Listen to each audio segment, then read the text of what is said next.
Olá, gente, eu sou a professora Paula e sejam bem-vindos à nossa aula sobre a Mesopotâmia. Eu fiz uma aula corrida sobre o Antigo Egito e aí eu precisei repartir. Dessa vez eu vou fazer já repartidinha, né, por partes, essas aulas sobre a Mesopotâmia, no caso, né, e eu vou tentar ser menos teórica. Porque eu me empolgo muito nas pesquisas das informações para tentar passar o máximo que eu puder. Mas às vezes menos é mais, né? Eu tô querendo só ajudar vocês. Então eu espero que some de alguma forma para vocês, que vocês consigam se sentir um pouco mais seguros. Porventura, se alguém de sexto ano tá tendo aulas sobre Mesopotâmia e Egito, também pode assistir essas aulas, mas talvez a linguagem seja um pouco aprofundada demais. Enfim, né? Vai de cada aluno. Eu tô colocando os conteúdos aqui no meu canal. Para começar a aula de Mesopotâmia, eu acho muito importante a gente entender da onde que a gente tem essas informações. Eu utilizei como fonte bibliográfica, né, o livro que eu mais utilizei para ter essas fontes, né. Algumas fontes são sempre citadas ali em livros didáticos, são informações que tem praticamente todos os livros didáticos, mas algumas informações a mais eu tirei do livro História da Antiguidade Oriental, do Mário Curtis Giordani, tá? Isso não é uma fonte primária. Por quê? Porque o livro, ele sim cita as fontes primárias. E a partir disso que a gente consegue ter segurança do que a gente está falando, né? Não que seja uma verdade absoluta, mas muitas dessas fontes precisam ser interpretadas, elas não são completas, né? Então tem que ser entendido um certo contexto, né, para poder fazer a interpretação correta dessas fontes. E para isso, muitos arqueólogos, historiadores trabalharam para isso.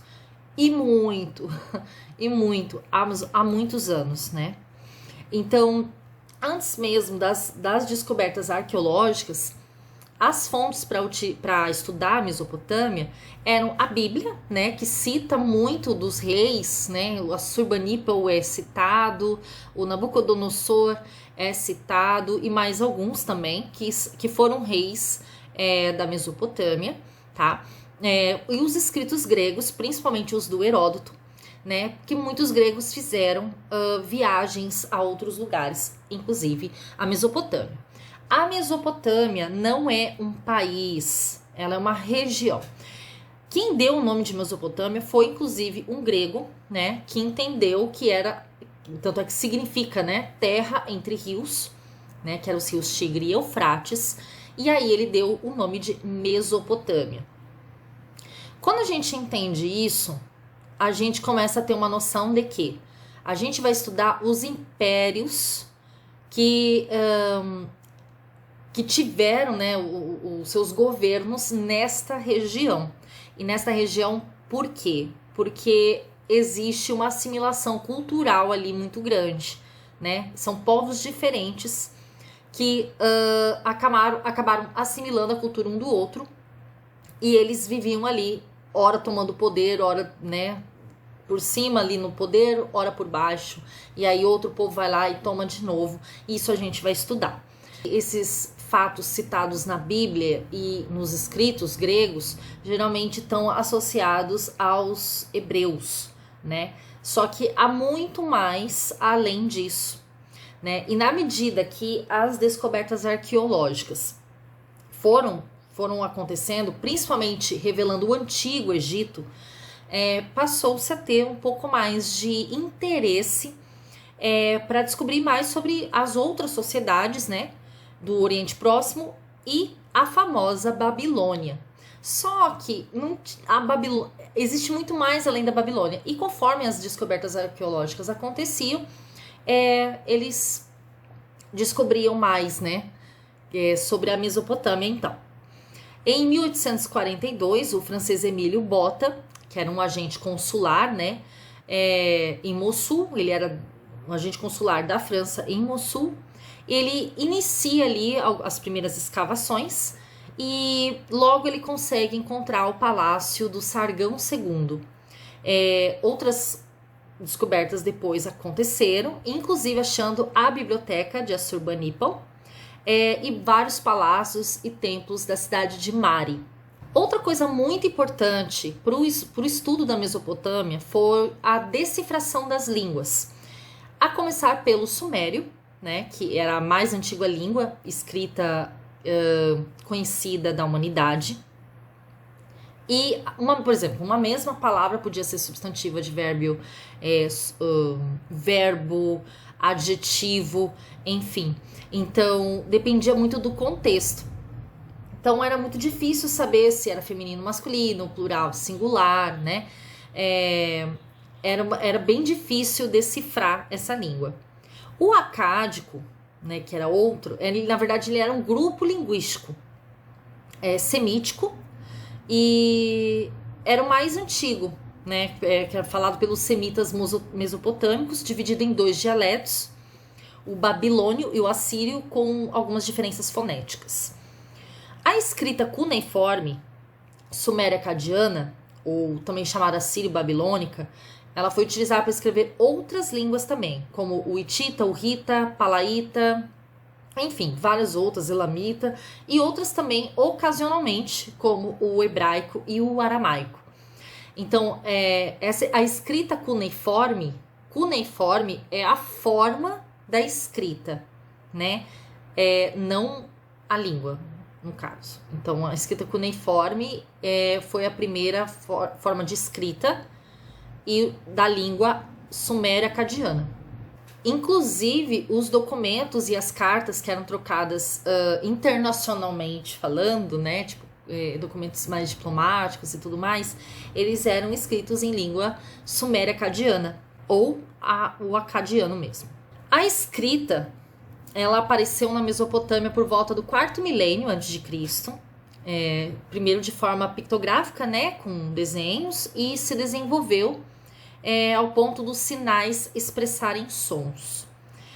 Ao contrário dos hieróglifos, não havia uma inscrição bilíngue para decifração da escrita cuneiforme. As inscrições encontradas em Persépolis, por exemplo, embora elas também eram escritas em 3 versões diferentes, elas utilizavam símbolos e caracteres que ainda não tinham sido decifrados, ao contrário da Pedra de Roseta, no Egito, por exemplo, que tinha, se não me engano, era o grego, aí os hieróglifos, né, e aí mais uma outra, que, meu Deus, eu esqueci agora, mas enfim. Então, como eles já sabiam uma dessas 3, eles só foram trocando os símbolos, né, então foi mais fácil decifrar. Só que na Mesopotâmia, não, nenhuma das 3 eles sabiam ainda. Então ficou um pouco mais complicado. E aí vários estudiosos ficaram insistindo, né, se esforçando muito, até que eles conseguiram chegar à decifração em meados de 1857. A Mesopotâmia, ela se localizava no Crescente Fértil, e é muito importante que a gente não confunda a região da Mesopotâmia com a região do Crescente Fértil, porque o Crescente Fértil, ele vai abranger os 4 principais rios, que é o Tigre e o Eufrates, que são os rios da Mesopotâmia, o Jordão, que vai correr ali perto da Palestina, mais ou menos, e o Nilo, que é do Egito. Ali pega o Crescente Fértil, tá? Quando a gente fala da região da Mesopotâmia, a gente está falando da região entre rios, Tigre e Eufrates, tá? Mas a Mesopotâmia se localiza, né, nessa área do Crescente Fértil, que tem um território aí aproximado do tamanho, mais ou menos, do atual Iraque. O Crescente Fértil, que hoje a gente chama de Oriente Médio, ali no litoral do Mediterrâneo Oriental, ele foi uma denominação criada em 1916 pelo arqueólogo e historiador estadunidense, o James Henry Breasted. E por quê? Porque ele se referiu a essa região enorme ali, que era muito fértil, em razão, né, dos rios, e era em forma de meia-lua, né? Se estendia ali do Egito até a Mesopotâmia, banhada por esses 4 rios, o Nilo, o Tigre, Eufrates e o Jordão. Tem outra questão também. Esse símbolo da meia-lua costumava ser um símbolo bem importante para para as populações locais ali. E foi ali o local onde surgiram as primeiras civilizações hidráulicas, né? As civilizações de regadio, no caso. Regadio que vem de regar. É importante saber que, gente, faz tanto tempo que a Mesopotâmia existiu. Quando a gente está falando assim, tipo, a escrita surgiu no 4º milênio antes de Cristo. Gente, de Cristo para cá foram 2 milênios. Um pouquinho mais de 2 milênios. Aí você conta mais 4 milênios antes de Cristo. Então são 6 milênios. 6.000 anos atrás. É muita coisa. Quando a gente pensa isso, a gente também tem que se tocar que nem sempre a situação geográfica era igual. Por exemplo, os rios Tigre e Eufrates, cada um deles desembocava em um lugar, né? E aí, com o passar do tempo, os 2 rios se uniram, desembocando no mesmo lugar, no Golfo Pérsico. Esses rios tinham uma função muito semelhante ao Nilo no Egito, né? Tornando ali as terras muito férteis, propiciando a agricultura, já que essa região era muito árida e desértica. Só que era preciso administrar bem essas cheias, né? Então, para isso, eles desenvolveram técnicas de irrigação, de construções de diques e canais para conter e direcionar essas águas, né? Conforme fosse conveniente e seguro. Ao contrário do Nilo, por exemplo, quando dava as cheias do Tigre e do Eufrates, porque vinha um dos porquês seria o degelo das montanhas lá bem ao norte, então era de uma forma muito violenta que aconteciam essas cheias, ao contrário do Nilo, né? Então era muito repentino, de forma irregular, então eles precisavam calcular muito bem, né, quando que ocorriam essas cheias, porque quando acontecia inundava tudo, destruía tudo, né? Então a gente vê como que eles se adequaram ao ambiente. Quando eu estava falando que os rios acabaram se unindo, muito tem a ver com essas inundações, porque conforme as inundações vinham, não vinha só água, né? Eles carregavam, a água carregava muita coisa. Em alguns pontos formavam-se pântanos depois que essa água acalmava, né? Acabava, que chama de aluvião, né? E aí, por conta disso, os rios acabaram até se juntando ali. Esse é um dos fatores, né? O que depois a gente vai até comentar, falar sobre isso de novo, que interferiu na questão econômica daquela regiãozinha ali das cidades ali próximas, onde os rios se unem. O clima também, ele era mais seco do que na região do Egito, né? Lógico, variando um pouquinho. No norte tem as montanhas que eram cobertas de neve no inverno, né?